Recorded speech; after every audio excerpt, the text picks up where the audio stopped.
In your opinion, have you had the conversation? Should we be addressing maybe part of the problem in this year's budget? Our actuarial said to us, if you want, based on what he thinks is coming, and he's an actuarial, he's not a genie. He said, Mike was sitting for this meeting, he would suggest you figure for another 1% is what he said, which he calculated roughly. In addition to what's being requested? Yes, yeah, an additional. Which would be another $250,000. About another $250,000.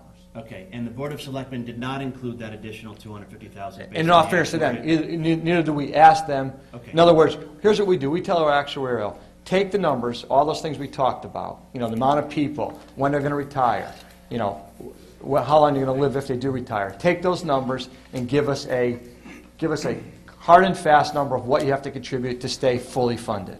And he gives us just those numbers. At the meeting, he talked about... Which is what's presented here. Yes, that's his hard and fast number, backed up by all the facts, backed up by all the numbers. Based on 8 months ago data. Based on when and June 30th data. Of 08. Right. Okay. Yeah, it would seem to me that...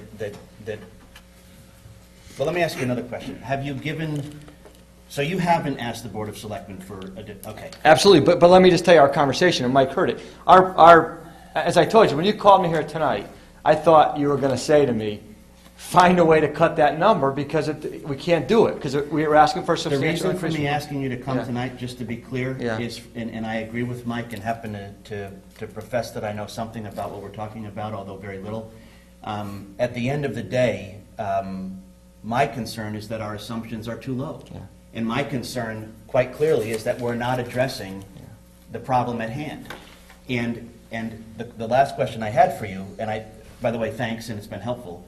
The question I have for you is has the pension committee, subsequent to, sounds like November meeting, you meet monthly? We meet monthly. Right now we meet bi-monthly. Okay, so every other month? Yes. All right, so the question I have for you is, have you had any discussions in regards to the possible benefit, even if you don't want to have an asset selectment, but the benefit of what the town may have about splitting the difference and putting more money in at this time? We discussed just this one fact. We didn't even consider that the town would give us, because we thought it was a very tough budget. This is our discussion, right or wrong, it's our discussion. Because it was a very tough budget year, where everyone was looking for 0 budget increases, we didn't even think that the town would entertain us asking for money based on what's happened in the market so far. And just for the board and the record, your position with the pension committee is? I'm on the pension committee. I'm the chairman of the pension committee. Okay. But we're an advisory board. I got it. Just for the... Yeah. I got all that. Yeah. I'm not... Yeah, I got all that. All right. Any other questions? Yeah, one more. Let me come at this another way. It's sort of a theoretical question, but how many pension participants, and could the actuary actually compute this, how many pension participants would it take to come off the pension rolls in order to obviate the need for this 1% increase? Is that a calculation that they can make? I don't. No, because I mean, it has to make it makes sense, because if I don't think it does, respectfully, because I think every person who's on the pension does contribute. If you look at those numbers, you'll see there's a contribution amount from everyone. Right. There's a withdrawal amount, which are about even, and then there's obviously investment income. There's fees we pay. Right.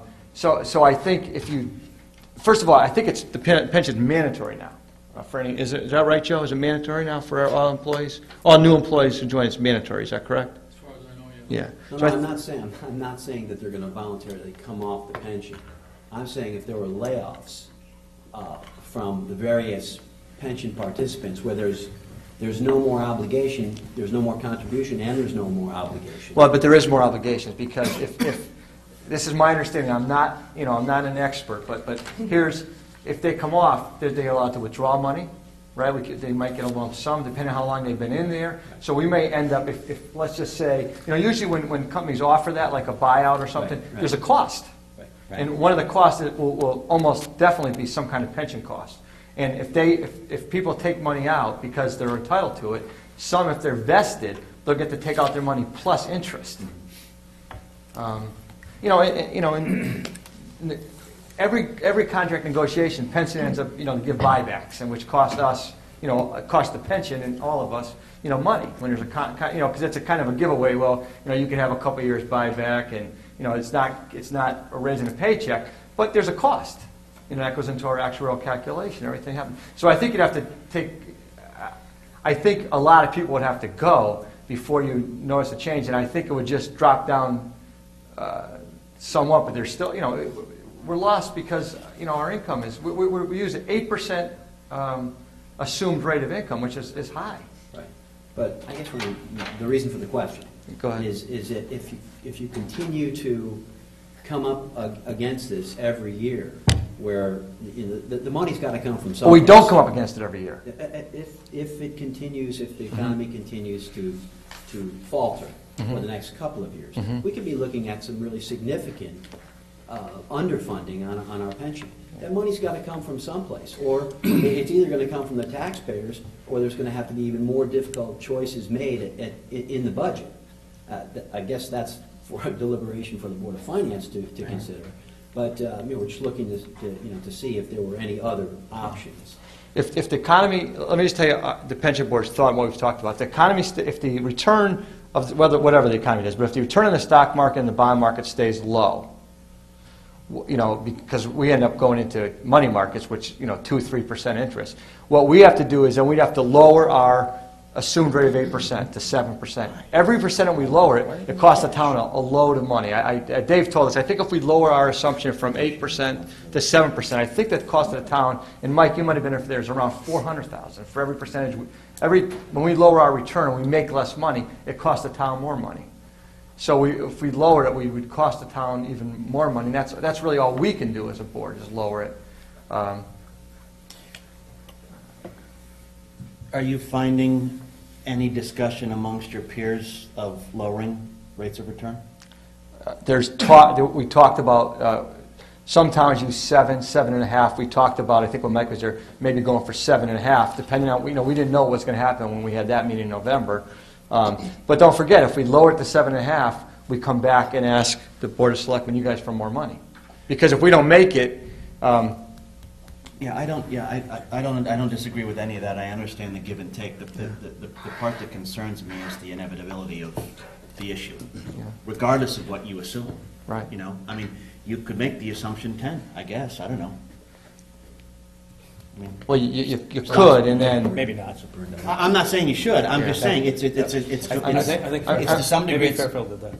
Fairfield did that. I mean, our goal is we make sure our manager is very close to our goal. It was my point 7.92. It's all hinged on that, Right. and to some degree, especially in this environment, it's a very nebulous and extremely debatable number. Right. Yeah. Yeah, my only comment is, first of all, thanks. It's been enlightening. I think it's what we thought. We knew there was something like this. And I think we are going to have to address at least the 1%. Thanks for doing the work on the advisory board. You're welcome. I bet the town of Fairfield would like to have you guys or your method. Ask him if that's really good. We're pretty boring. Can I ask you a question? You can, if you don't feel comfortable, that's okay. Go ahead. Too. But would you recommend, or do you think your board would recommend? Not that we're going to hold you to it, but do you think they would recommend the 1% increase? Yeah, I think if we thought it realistically could be funded, we would definitely recommend it. Especially, by the way, now more than the meeting Mike was at, because I think we're in a much worse position than we were when we were just batting it around then, thinking that this could be just we think this could be temporary and it's going to change, and it didn't. It got worse. So if we talked about it, sure, we'd probably recommend it if we thought it was doable. After all you hear is reduce spending, zero funding. I mean, that's, I live in Newtown. I definitely hear that, and so does everyone on the board lives in Newtown, and so, we try to be realistic too, and that's why we didn't even think to recommend we better throw another $250 on the pot. Mike, thank you. Yeah, just one more thing, Tom. You made reference to a 60/40 policy. Right. Is that 60% in equities and 60% 40% in bonds? 60% in equity, no more.